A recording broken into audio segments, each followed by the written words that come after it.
صلی اللہ علیہ یا رسول اللہ وسلم علیک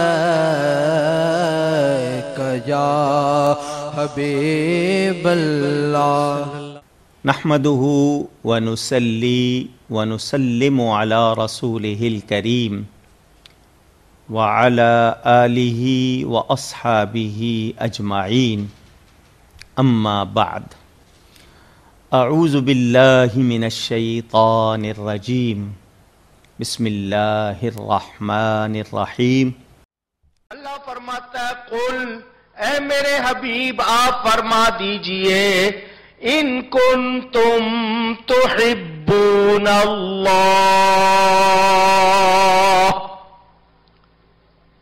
اگر تم اللہ سے دوستی محبت رکھتے ہو، اگر تمہارا یہ دعویٰ ہے کہ تمہیں اللہ پیارا ہے، اللہ سے تم دوستی رکھتے ہو، تم اللہ کو چاہتے ہو، پسند کرتے ہو، فاتبعونی تو میری اتباع کرو، میری پیروی کرو، مجھے فالو کرو۔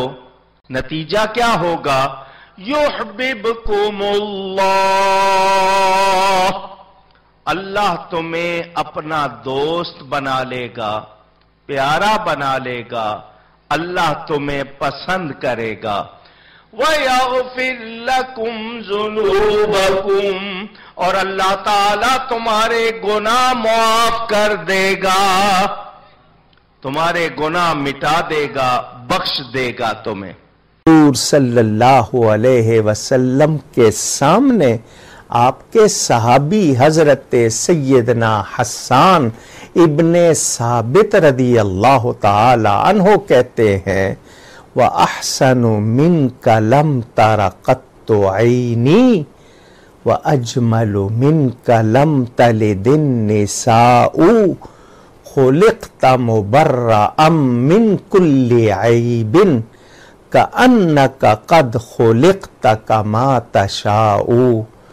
یا رسول اللہ صلی اللہ علیہ وسلم، آپ جیسا حسین میری آنکھ نے نہیں دیکھا، اور آنکھ دیکھے بھی کیسے جب کسی ماں نے آپ جیسا جمیل جنا ہی نہیں۔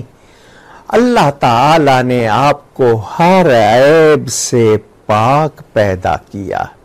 صحابی کا عقیدہ، حضور صلی اللہ علیہ وسلم کے سامنے کوئی بات کی جائے اور حضور صلی اللہ علیہ وسلم اس پر نکیر نہ فرمائیں، یعنی اس پہ منع نہ فرمائیں، تو کیا مطلب؟ تائید ہے۔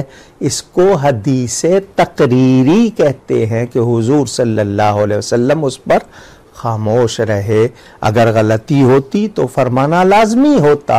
تو صحابی کہہ رہے ہیں آپ کو ہر عیب سے پاک پیدا کیا گیا ہے، گویا کچھ ایسا جیسا آپ نے چاہا اللہ نے ویسا ہی بنایا۔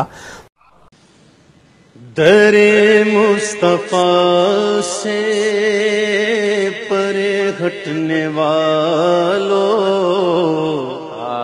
ہوا نہ گزارا تو پھر کیا کرو گے؟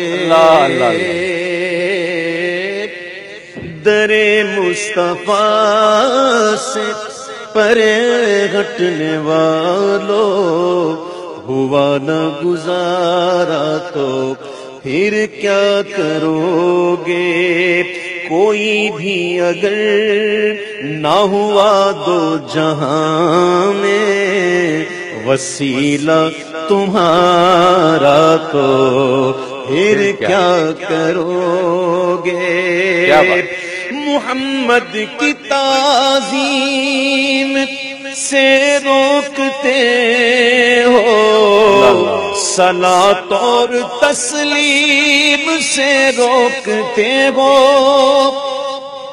محمد کی تعظیم سے روکتے ہو، صلاۃ اور تسلیم سے روکتے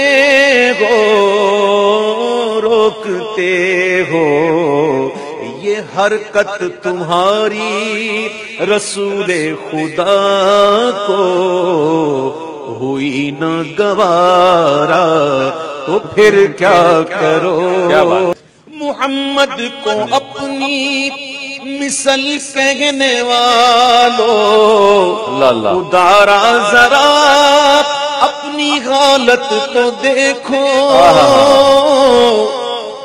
محمد کو اپنی مثل کہنے والو ادارا ذرا اپنی حالت تو دیکھو حالت تو دیکھو قیامت کے دن رحمت مصطفیٰ کا ہوا نہ اشارہ تو پھر کیا کرو گے قیامت کے دن رحمت مصطفیٰ کا ہوا نہ اشارہ